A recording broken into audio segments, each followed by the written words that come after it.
Então, pessoal, boa noite a todos e a todas.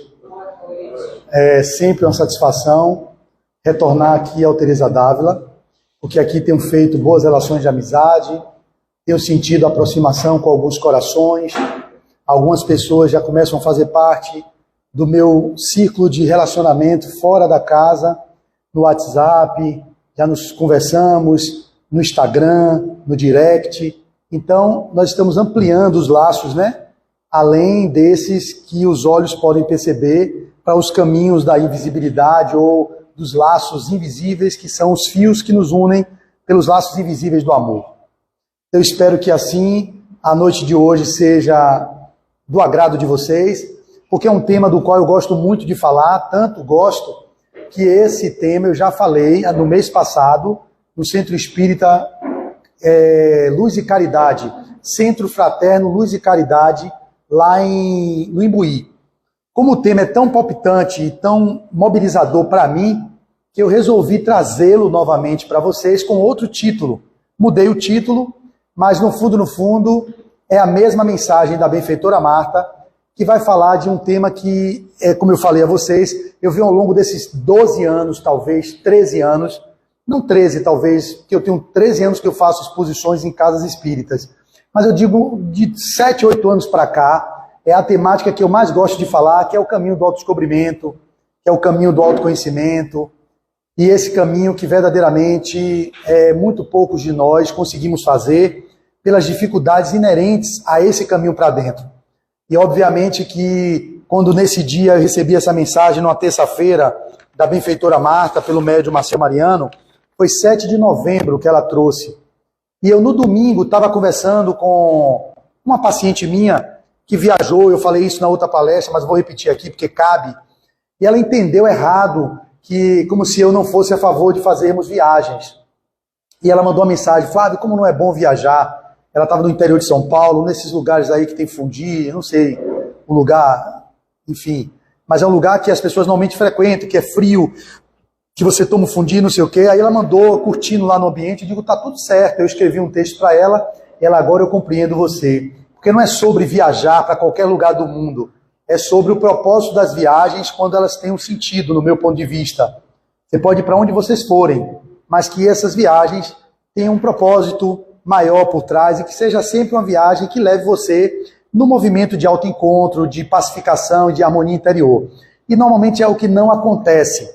As pessoas, na verdade, trabalham e esperam as férias para viajar, para desopilar de um ano enfadonho de trabalho. Ou esperam um feriado avidamente, porque trabalharam a semana toda, o mês inteiro, só teve um feriado.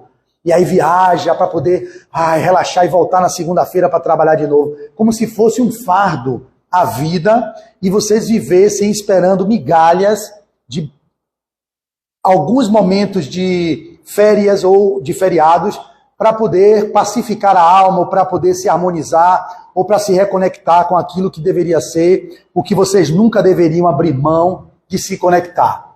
Então, a mensagem dela, que está no meu Instagram ou no meu YouTube, foi intitulada para o outro centro, As Maravilhas do Mundo Interior. A de hoje eu coloquei diferente. Qual seria a nossa maior viagem? Quem veio e sabia do tema, estava anunciado esse tema, né? Qual seria a nossa maior viagem? E aí, obviamente, que eu já dei o introito, já dei uma pista de qual seria a nossa maior viagem, e vocês podem imaginar qual deveria ser essa maior viagem que deveríamos fazer, e que muitos estamos negligenciando, mesmo com todos os chamados, mesmo com todos os convites, mesmo com todas as intimações que estamos tendo nos últimos séculos, e mais precisamente na última década. E um impacto maior, que dispensa comentário, que foi em 2020, a pandemia do coronavírus. Ela verdadeiramente foi um chamado, o maior chamado que tivemos, pelo menos na minha geração, que eu tenho meio século de vida, eu não tinha visto nada igual, de uma intimação para ir para dentro. Ele não fez nenhum chamado para você fazer trabalho altruístico, enchente daqui de Itabuna ou de Ilhéus, levar cestas básicas, não foi os processos de deslizamento de terra lá na zona do Rio de Janeiro. Isso sim, está chamando você para a solidariedade, o amor, a ida para fora, para a ajuda que deve haver sempre. O coronavírus disse o contrário. Fica todo mundo em casa e todo mundo tendo que conviver com aqueles pares que seriam os quais muitos nós não gostaríamos de passar o dia inteiro ao lado, um marido que não é legal, uma mulher que não está tão legal, uma mãe que é muito autoritária, um pai que é um pouco inconveniente, e a gente precisou viver a convivência com os nossos familiares em primeiro lugar, tendo que viver aquilo coercitivamente, sem ter como buscar os distratores, que é o que nós fazemos a vida inteira. Os distratores são as buscas de exterioridades como forma de aplacar a nossa insatisfação da convivência que não suportamos nem conosco mesmos, que dirás com aqueles que nos estão em volta, deprimindo, entrando em transtorno de ansiedade, ideações suicidas e as mais variadas psicopatologias e que foram agravadas durante o período pandêmico, como nunca. A gente que trabalha com a saúde mental, a gente percebe também com a saúde física, as doenças psicossomáticas, o pano de fundo delas, a maioria delas é o pano de fundo da desorganização psicoemocional. As ansiedades que estão assolando, os índices de depressão que estão aumentando, os índices de suicídio que também está sendo pandêmico, que é um problema de saúde pública gravíssimo e que poucos de nós estamos atentando. Todas essas histórias que eu tenho trazido e esses relatos são fruto de um aprendizado não do milênio atual. Isso vem de séculos, milênios. Poderíamos nos reportar a esse movimento de chamado para dentro, quando lá no pórtico de Delfos, a pitonisa, que era uma médium, ela vivia atendendo aquela comunidade grega, e lá na cidade de Delfos, na Grécia, existia na entrada do pórtico de Delfos: conhece a ti mesmo e conhecereis todos os deuses e conhecereis a verdade. O único que percebeu provavelmente o chamado foi Sócrates, que na questão 919 do Livro dos Espíritos, que está lá uma pergunta que é clássica, que todos nós expositores repetimos, e aqui para ficar fiel eu não tenho de cabeça, minha memória não é muito boa, Kardec pergunta aos espíritos: qual o meio prático mais eficaz que tem o homem de se melhorar nesta vida e de resistir à atração do mal? Resposta: um sábio da antiguidade vos disse: conhece-te a ti mesmo. Acreditam-se que foi Sócrates que criou essa frase? Não. Sócrates viu no pórtico de Delfos, quando ele foi visitar a pitonisa, e a pitonisa ele nem precisava mais falar com ela, porque na porta desse espaço, né, já havia a recomendação. É como se nós entrássemos aqui no Teresa d'Ávila e todo mundo buscando a cura aí das feridas da alma, as feridas do corpo, e vocês entrassem e estivessem lá fora. Conhece-te a ti mesmo, conhecereis a verdade e conhecereis todos os deuses, porque os deuses do panteão grego, né, eles eram a visão que era dos deuses do panteão romano e do panteão grego. Então tem o deus Apolo, e justamente ela, a pitonisa, é que ela tinha tipo uma conexão direta com o deus Apolo. Na verdade era uma médium e que tinha as inspirações dos benfeitores e orientava: não, ali, vou pintar minha casa de azul, de verde, separo ou não separo do meu marido. Não eram coisas desse nível, eu penso, né, frívolas, como nós utilizamos às vezes os médios. Em todos os lugares temos médios para fazer consultas às vezes que não são de profundidade. Sócrates, na verdade, ia buscá-la para poder fazer perguntas existenciais. E ele não é um dos precursores, né, desse mergulho para dentro, da questão da maêutica socrática, onde preconiza-se a questão do parto de ideias, porque a verdade está dentro de cada um de nós, e estando em cada um de nós, basta silenciar e ouvir a verdade, porque conhecereis a verdade vos libertará. E assim conhecerá Deus, no caso a gente, monoteísta, conheceríamos Deus, porque é o Pai que também habita em nós, enquanto centelha divina que somos. Então o chamado vem de 700 anos antes de Cristo, então 2.700 anos, talvez 2.400, não tenho precisamente a data de Sócrates, mas eu acho que é 400, 500 anos antes de Cristo. Então de lá já vem um chamado, mas ia muito antes dele.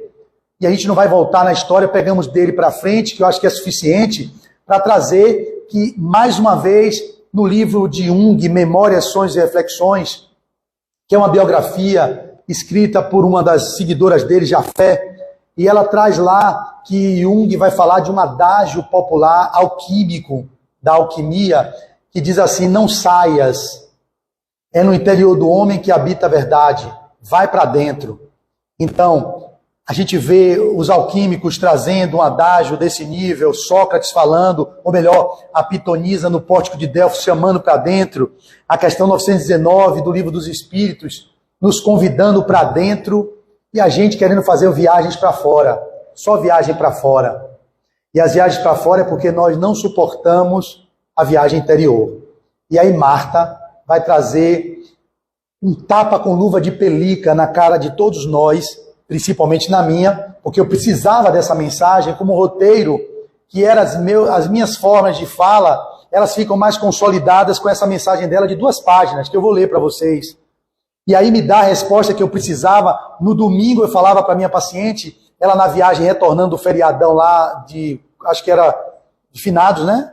Foi aquele feriado, quinta, sexta, sábado, domingo, se eu não me engano. E ela voltava de lá toda feliz, plena, e eu vejo que a história dela passa por uma fuga da realidade enfadonha, do movimento do que ela não gosta de fazer, e fica rezando para ter uma viagem para fora, para fugir daquilo que talvez esteja tão pesado que ela precisa desopilar.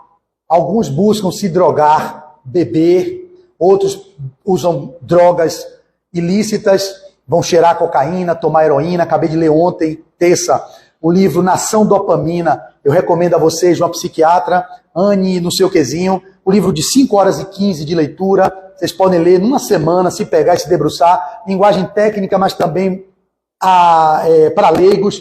Fala muito dos neurotransmissores, a nosso vício em dopamina, essa coisa que nós outros não suportamos de viver o prazer, que é a balança do prazer e sofrimento, o quanto precisamos ajustar isso. O livro é muito bom. Eu, no meu grupo de leitura, lembro, todos do grupo estão simplesmente muito felizes pela leitura da obra, e eu já dei a ela para ela ler na terça-feira, ela levou, aí na quarta, Flávio, já li aqui 50 páginas, que livro é esse? Um livro bom, que é técnico, fala de relatos de casos, de muitos pacientes da psiquiatra, e que vai mostrar porque nós vivemos essa sociedade que busca desenfreadamente o prazer. A gente não suporta mais a dor e o sofrimento de nenhum nível.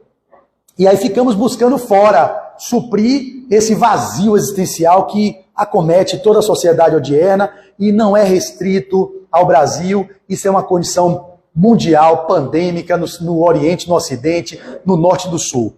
E aí Marta faz um chamado, como disse na mensagem dela, quando diz assim, quem contempla hoje as páginas da história antiga, não se furtará de nelas localizar as denominadas 7 maravilhas do mundo. A grande pirâmide de Gizé, erguida por um dos mais representativos faraós do Egito.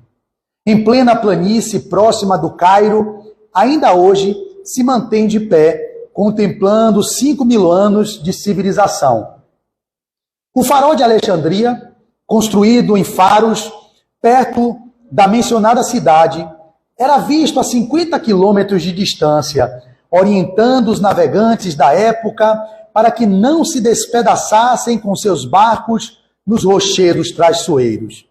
Diversos terremotos reduziram a pó a colossal construção. O Colosso de Rhodes, que encantava a entrada do porto na cidade do mesmo nome, homenageava o deus Hélios. Igualmente não resistiu aos movimentos sísmicos que sucessivamente lhe corroeram a base até sua decadência integral. Em Éfeso, na Turquia ancestral, o templo da deusa Ártemis, a rivalizar com a de Zeus em Olímpia, na Grécia, onde peregrinos prestavam tributo aos deuses da mitologia do passado. O túmulo suntuoso de Mausoleo, em Helicarnasso, erguido por sua esposa, e os lendários jardins suspensos da Babilônia fecham as 7 maravilhas do mundo antigo. De todas, somente a grandiosa pirâmide ainda se sustenta sob o sol escaldante e a inclemência das areias quentes do deserto próximo. Passaram. Quase sempre, refém da própria empáfia, outras foram eleitas nos tempos modernos, se constituindo em disputadíssimos roteiros turísticos para viajantes e mochileiros, pesquisadores e curiosos. Por mais que vagueie por santuários e sítios arqueológicos, somente a viagem ao mundo íntimo poderá auxiliar o ser a encontrar a verdadeira razão pela qual existe e está na Terra. Suas interrogações milenares exigem respostas que as pedras silenciosas não podem responder. Os monumentos jazem impassíveis e frios ante as aflições humanas. Olha que lindo! Ela traz um paralelo de todas as belezas, das maravilhas do mundo, mas fala, não é lá que vocês vão encontrar a resposta para as dores humanas e para o sofrimento humano e para o vazio existencial. É óbvio que quando eu falo isso, eu nunca saí do Brasil, nunca saí do Brasil. E não faço questão. Eu tenho dinheiro para ir? Eu tenho, mas nunca quis sair. Não me apetece. Eu falo sempre, eu sou um cidadão do mundo. Estou hoje no Brasil como personagem, mas já vivi na Itália, em Roma, fui italiano, centurião, fui cigano em Sevilha, na Espanha, vivi na América do Norte, nos Estados Unidos, na época como negro, líder comunitário como protestante, vivi no Marrocos, então na África, então vivi na Índia, então eu tenho várias experiências em vários continentes, eu já conheço tudo, pedra, túmulos, são várias montanhas, são cachoeiras, que estão aí há séculos, algumas das maravilhas já se destruíram, só está a pirâmide lá, enfim, então eu não quero mais ver nada fora. É óbvio que eu não sou contra, repito, a ideia não é não ir. Eu posso ir para a Índia, para ir para um ashrama, para meditar com algumas pessoas, fazer um retiro de silêncio, estou dentro. Mas eu não vou ficar viajando para a Índia para conhecer não sei o quê, ver não sei o quê. Não vou para a Itália para ficar vendo a Torre de Pisa. Não vou para Paris para ver a Torre Eiffel. Para quê? Vou para Nova York para ver a Estátua da Liberdade. Para quê? Eu quero ver isso, eu quero ver pedra, eu quero ver Deus. Então ir para fora é o chamado desse mundo que é hedonista, egoísta, individualista, que é vivenciando a questão da individualidade em detrimento da coletividade. Óbvio que é cultura, você conhecer as pirâmides do Egito, ir para Machu Picchu, ver lá, enfim, a muralha da China, tudo isso é válido. O problema é fazer a caminhada de Santiago de Compostela, legal, mas se isso tudo tem um propósito, do mergulho para dentro, eu penso que tem valor. Você ir para uma ópera em Londres e olhar a ópera como um caminho de encontro com aquilo que você precisa olhar dentro de você, ir para o teatro, enfim, tudo está aí no mundo para ser vivido. Só que a gente está colocando a gente está botando no que é secundário, o que seria, a fala é essa, o que deveria ser o essencial, que é o mergulho para dentro, a gente não dá prioridade, e a gente dá prioridade àquilo que é secundário, isso é secundário, e vale viver isso. E a gente se perde nisso tudo. Eu citei na outra palestra, e vou citar de novo, um monge do qual eu faço parte da Ananda Marga, uma instituição hindu, que trabalha com o Tantra Yoga, e lá eu recebi meu nome de iniciado como Prakash Deva, que significa luz perene divino, luz que nunca se apaga, um monge que me iniciou na meditação, um deles que eu trouxe para Salvador, que veio para cá, eu fui pegar no aeroporto, vindo com ele pela paralela, entrei pelo Pelourinho, que ele ficou hospedado num restaurante aqui na Piedade, no Health Valley, que é de um amigo nosso, Jivesh, que também é da Nanda Marga, africano, e também com o Sandipa, que é um outro amigo chinês de Taiwan, também da Nanda Marga, e ele foi no meio do caminho, quando eu entrei com ele pela Ladeira de Santana, que eu vi a igreja linda, eu digo, poxa, você quer conhecer o Pelourinho, quer ver as igrejas de São Francisco, quer ver todos os negócios? Ele falou, Prakash, ele é africano, né? Prakash, meu querido, fala mais de 8 línguas, não sei quantos dialetos do seu país na África, o cara altamente viajado no mundo todo, deve estar com seus 60 e poucos anos, eu não quero mais ver, eu quero ver Deus. Ele me disse isso, eu fiquei assim, poxa, eu quero meditar, silenciar, para ficar em contato com o Deus interno e ver a verdade. Como que dissesse assim, se ele desdobrasse na fala, daria isso. Ele não estava interessado em conhecer, fazer tour pelo Pelourinho, ele não queria conhecer a Barra, não, ele quer ver Deus. E ele pode ver Deus nessas coisas? Pode. Posso ver Deus numa criança que nasce, eu posso ver Deus numa árvore, numa sequoia gigante, posso ver Deus, a expressão de Deus ali. Mas não é essa normalmente a nossa vocação, né, de ver Deus nessas coisas, não. A gente quer ver mesmo as belezas estéticas e tudo que está ali de palpável. Isso tudo é o que a gente tem buscado e tem perdido o contato com o que é mais essencial à nossa vida, que seria o mergulho para encontrar o Deus interno. que habita no coração e habita em cada um de nós. Então a ideia da benfeitora Marta, quando ela traz esse chamado, ela vai finalizar, deixa o pessoal se aquietar aí, vamos lá, porque qualquer tipo de interferência eu começo a captar e eu me desvio completamente mesmo, eu não tenho essa capacidade de ficar presente, se tiver conversas assim eu vou junto, é minha invigilância e a minha indisciplina, né? Se fosse uma pessoa mais vigilante, disciplinada, não se perderia, eu me perco completamente. Então, nessa perspectiva, Marta continua dizendo, não seja de estranhar milhões de indivíduos buscando a cada temporada espairecimento e fuga de si mesmo, realizando longas excursões para fora, receoso de fazer a inadiável viagem para seu continente interior. É muita gente buscando viajar para fora, viajando para fora, viajando para fora, e na verdade é uma inquietação, uma ansiedade louca, porque tem que fazer coisas. Até em casa a gente não consegue parar para ficar com a gente mesmo. Porque a gente trabalha, acorda, levanta de manhã, já liga o celular, já vai botar café de criança, vai pegar o trânsito, pega a BR, desce para Salvador, vai, atende, volta, vê o jornal, vê a novela, deita, cansado, viajando para fora. Quando vai ficar no movimento de introspecção, não aguenta mais, está quebrado, aí já vai orar, Pai Nosso, já vai embora dormindo. Aí dorme com Satanás, porque não é possível que você vá deitar desse jeito e vá deitar com anjos de guarda, vai deitar com os capeta mesmo, que está no seu campo o dia inteiro lhe atormentando, você não silencia momento algum para conversar com Deus, ou trazer Deus o tempo todo para tudo que você faz.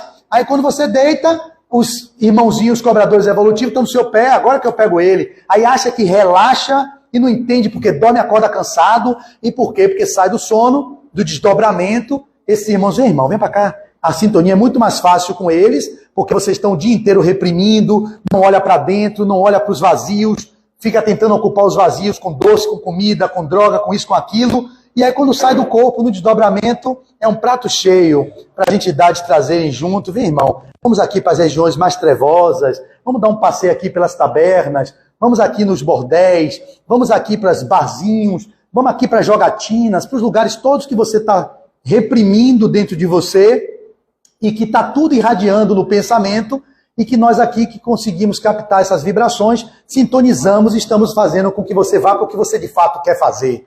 E aí não sabe por quê, tem pesadelo, tormento, aí entra em depressão, começa a entrar em contato com a realidade profunda que está reprimida e recalcada, porque não estão habituados a fazerem a viagem interior. Como dizia Carlos Drummond de Andrade no seu poema chamado A Viagem, a dangerosíssima viagem de si a si mesmo. Eu não tenho ipsis verbis aqui na mente, mas seria bom se eu pudesse ter, mas é mais ou menos assim. É o homem que veio, habitou a Terra, colonizou a Terra e ficou tão enjoado da Terra, que saiu da Terra, foi, colonizou Marte, habitou Marte e ficou tão enfadado de Marte que foi para a Lua. Colonizou a Lua, habitou a Lua, e aquele mesmo repetitório. Foi para Júpiter, explorou Júpiter, colonizou Júpiter, se enjoou, que saco é Júpiter, vou para o Sol, criou roupa sideral, colonizou o Sol, habitou o Sol, explorou o Sol, e disse quão chato é o Sol, e percebeu que tudo que ele buscou não dava a ele o que ele precisava, quando ele percebeu que precisava fazer a dangerosíssima viagem de si a si mesmo, quando ele vai para dentro e procura ter que conviver com aquela realidade que é aquele podia minimamente ter o domínio, e essa a gente não tem. A gente quer dominar o mundo, quer mandar bólides espaciais para todos os planetas, explorar os multiversos, querer habitar a Lua, criar um espaço de convivência, mas a própria convivência consigo mesmo nós não conseguimos. Como é que poderíamos assim conviver com outros que, além de ter as suas idiosincrasias, as suas dificuldades, as suas mazelas, somada com as nossas, dois desconhecidos de si mesmos, convivendo num lugar, poderia isso dar certo? Óbvio que não pode dar certo. Duas pessoas que não se conhecem, a tendência é que dê mais problema do que é o casamento, que a gente diz sempre, né? O casamento, Peixinho fala que ele é a favor, também sou, mas foi feito para dar errado. Porque dois desconhecidos de si mesmo se juntam em matrimônio achando que conhece o outro. Só que eu nem me conheço. Como é que eu posso conhecer minha esposa, que eu estou hoje? Se eu não me conheço, a busca que eu estou para conhecer a mim mesmo, alguns estão, questão 919, mas outros nem aí estão para conhecer a si mesmo. Como é que eu posso conhecer minha esposa se eu não me conheço? Aí vai para dentro de casa, acha que conhece, convive, ela começa a mostrar as garrinhas dela, eu mostro as minhas, digo, ih, esse Satanás que eu me casei, era um demônio, você era um anjo de candura, Tá assim desse jeito? Não. Ela fez a melhor versão dela. Ela mostrou a paisagem, a persona, é o pavão, né, que eu falo sempre, que mostra uma cauda linda. Vá ver o pé do pavão, é horrível. Aí quando vai para casa que vê o pé do pavão, diz, meu Deus, é o príncipe que se mostra todo encantador, gentleman, pagando um restaurante, abrindo porta, quando vai ver um sapo, vira um sapo dentro de casa. Aí você vai dormir do lado do homem, vê ele lá do seu lado, ele totalmente roncando do seu lado, parecendo no início do relacionamento, do apaixonamento, era uma cotovia. Olha como ronca, feito uma cotovia, esse meu marido. Ou a mulher roncando, olha que lindo, ela ronca como se fosse um beija, sei lá, um pássaro, um sabiá. Com 6 meses de convivência, ele roncando, miséria, essa turbina é a turbina da TAM, diabo, vai roncar nos infernos, já não quer, minha esposa faz comigo isso, me dava cotovelada e me empurrava, eu digo, demônio, eu dormindo, não tem carinho não, amor, vira, no início era carinhosa, você tá roncando, vira de lado, agora não, esse satanás, empurra logo para lá, vai lá, ou então desce, vai dormir em outro quarto, é uma coisa que a gente vai convivendo, não tem como esconder, na convivência você não pode ficar na persona o tempo todo, ninguém aguenta. Na rua te vem aqui, olá, como é que vai a senhora? Tudo bem? Muita paz, minha irmã, fique em paz, Aí a máscara social, o verniz social, aí chega dentro do carro, já mostra as asinhas na primeira curva. Passou uma pessoa, você dá uma fechada, e vou derrubar esse motoqueiro, que desarmado. Aí começa, você bota para fora o que você verdadeiramente está ocultando. E eu não estou dizendo que você deva viver no mundo, botando para fora tudo que vocês têm de reprimido, não, pelo amor de Deus. Eu estou falando para vocês olharem para isso. E vocês não vão conseguir ver isso viajando para fora. Aí eu vou para não sei o que lá para tomar um chazinho, eu vou para não sei das quantas. Você pode, se tiver o propósito, como eu disse, de ir para esses lugares, mas numa viagem interior o tempo todo. E que não é isso que a gente faz. A gente viaja porque, como Marta disse, são pessoas, indivíduos buscando a cada temporada espairecimento e fuga de si mesmo. A gente quer fugir da gente. Porque lá eu estou em Gramado, o Natal, luz de Gramado, Papai Noel, não sei o que. Aí fica aquela animação, aí pra quê? Porque não quer viver a realidade profunda. Aí vou agora, não sei o que, aí meu Deus, vai ter agora o Pelourinho, vai ter não sei o que, vamos ver. Aí volta para casa, dorme, aí no outro dia quer outra coisa, sempre buscando coisa fora, porque parar para ficar consigo mesmo dói. Ai meu Deus, eu tenho que olhar para mim agora, eu vou ficar comigo, peraí. Uma hora que seja em silêncio com vocês, não precisa ser meditando não. Não, porque ninguém aguenta parar a mente, mas é parar e ficar com você na rede. Peraí, vou olhar pra mim. Pô, Flávio, rapaz, meu Deus. Aí começa, oi, deixa eu sair disso aqui, WhatsApp. Parece que o Satanás que inventou o WhatsApp, ou inventou o Instagram. Aquilo é uma linha sem fim, você não acaba nunca. Você passa a eternidade passando o feed do Facebook, do Instagram, não acaba nunca. Vou pro seguidor tal, vou pro seguidor Y, nunca acaba. É infinito. Quem criou isso? Claro que é a serviço de coisas boas, mas a gente não sabe utilizar para o que deveria. E aí se perde como distrator. E quantas vezes eu me perco nisso? Eu falo porque eu me perco. Eu vou, às vezes, no Instagram, ver a minha publicação que eu vou fazer hoje no Teresa Dávila. Aí eu não olho o que era o principal. Eu vou, aí me parece na timeline, uma pessoa lá que falou uma coisa, eu digo, aí já começa, poxa, aí mando para Deise, aí mando para o WhatsApp. Aí vou no WhatsApp para mandar para ela, abri uma porta do WhatsApp, tem uma mensagem de fulano, Nival. Flávio, cadê a mensagem? Eu vou ver Nival. Aí responde Nival. Aí daqui a pouco o Nival respondeu, aí daqui a pouco eu vou, poxa, fulano me chamou agora no WhatsApp também, a paciente que não veio hoje. Eu digo, ela não veio hoje. E eu vou ajeitar isso aqui. Aí eu volto, eu fui fazer o que mesmo no Instagram? Ai meu Deus, já esqueci. Eu fui fazer o que no Instagram? Ai meu Deus, aí volto pro Instagram e fica assim, meu Deus, já sei, era ver os stories para publicar o card da palestra de hoje, mas eu me desviei e fiz tudo menos publicar o card da palestra de hoje. Isso eu vivo. Vocês não vivem, porque vocês são pessoas arrumadinhas, disciplinadas, e são focadas, né? Ninguém aqui vive isso, só eu, vocês são espíritos que estão em outro padrão. Então é óbvio que isso é um movimento de distratores que nós estamos chamando o tempo todo, o mundo chama vocês para fora. É a notícia da guerra, é o Brasil que perde da Argentina, aí você se envolve com aqueles 3 jogos, é o Vitória que consegue subir para a primeira divisão, é o Bahia que está para descer para a segunda, é uma confusão, aí você se perde do propósito essencial à vida. Quando você vai olhar para você e diz, meu Deus, e aí eu estou fazendo o que mesmo? Meu Deus, eu tô aqui de joguete no mundo. Aí, mas tem que trabalhar segunda, então deixa eu ir pra sexta-feira pro meu happy hour. Aí chega sábado, eu tenho que ir pra algum lugar. Vou pra praia, vou pra Sauípe, aí vai pra Sauípe, aí vai embaixo, vai em cima, vai pra Praia do Forte, aí toma cachaça, aí volta, e se diverte, anda de jet ski, vai pra lancha, aí chega segunda-feira, trabalha de novo, aí trabalha segunda, terça, quarta, quinta. Ai, sexta-feira já tá chegando. Sextou, aí sextou, vou pra fora de novo, vou pra fora.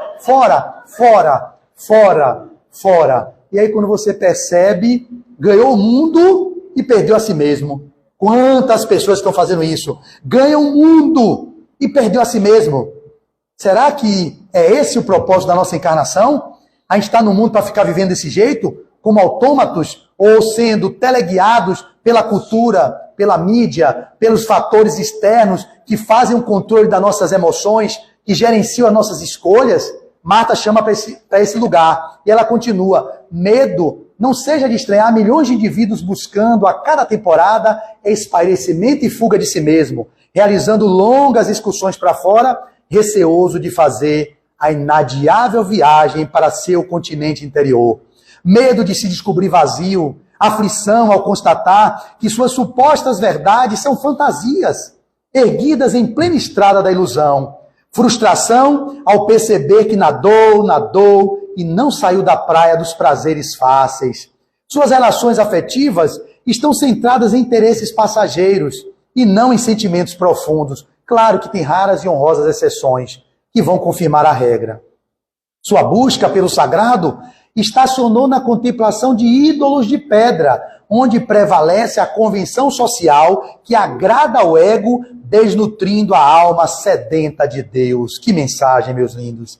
Até quando buscará o externo, esquecendo o país interior?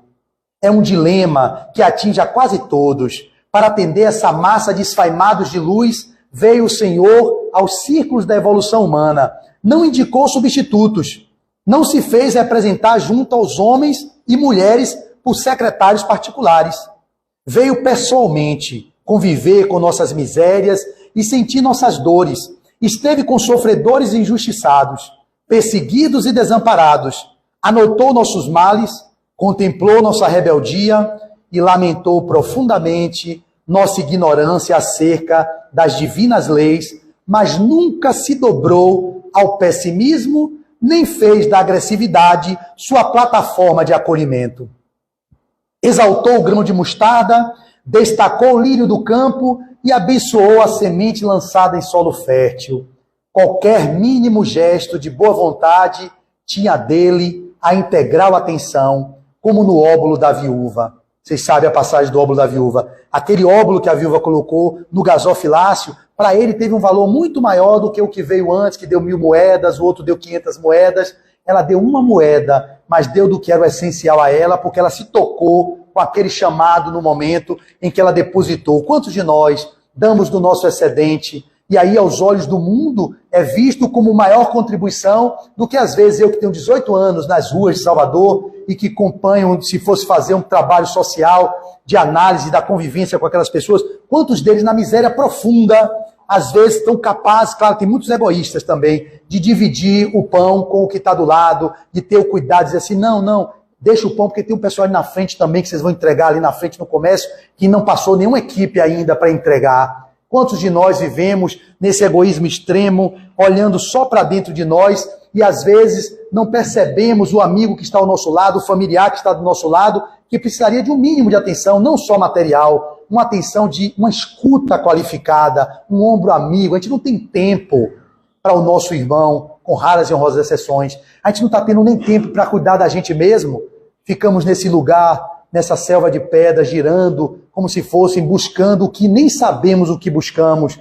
E o Espiritismo nos trouxe todo o roteiro, mostrando de onde a gente veio, o que estamos fazendo aqui e para onde a gente está indo. Esse é o caminho seguro, como o Consolador prometido que Jesus nos deixou. E a gente nem, muitos da gente, eu falo sempre assim, né, eu não vou generalizar, não se debruça em estudar o Pentateuco de Kardec, não se preocupam em dar uma estudada no Livro dos Espíritos, ver questões tão profundas como a 913, que fala da origem de todos os vícios, que está no egoísmo, a 913, que fala que o caminho, que eu sempre digo, o antídoto para o egoísmo, não é o altruísmo. O antídoto para o egoísmo é o autodescobrimento.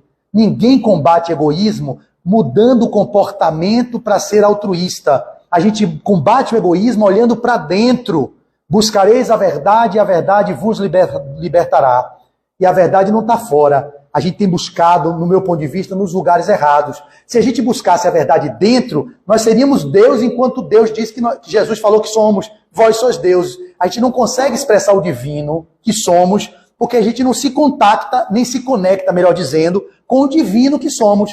Por isso que ficamos sem saber de onde viemos, o que estamos fazendo aqui e para onde estamos indo. E eu concluo. Ele então diz, manteve tolerância zero para o mal, mas nunca deixou de acolher os equivocados, prisioneiros das tramas da ilusão e do apego desmedido. Dele não temos o corpo, suas vestes e sua cruz de martírio como objetos de adoração, mas permanece como aquele que dividiu a história, legando ao mundo a mais extraordinária narrativa de amor e abnegação. Onde estão os teus ídolos? Quando te sentes mergulhado no ostracismo e no vazio, onde oras? A quem pedes orientação quando te sentes perdido no caminho? Filhos e filhas da criação, busquemos Jesus em nossa intimidade, aquietando nossas insatisfações internas, e dele novamente ouviremos a sublime exortação: vinde a mim todos vós, cansados, oprimidos e aflitos, eu vos aliviarei. Leve é meu fardo, suave meu jugo. Vinde e encontrareis repouso e refazimento para as fadigas do mundo. Já marcou tua próxima excursão? Marta, pelo médium Marcel Mariano, Salvador, 7 de novembro de 2023.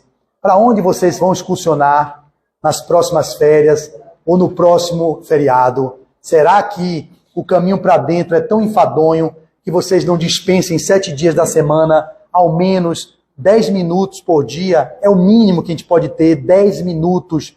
É muito raro vocês dispensarem 10 minutos, é muito raro. Não falem, porque eu já sei, eu introduzi o Milagre da Manhã na pandemia, desde 2020, tentando fazer um chamado para os salvadores da vida, e vi o quanto é difícil ficar parado 10 minutos meditando, que dirás 1 hora.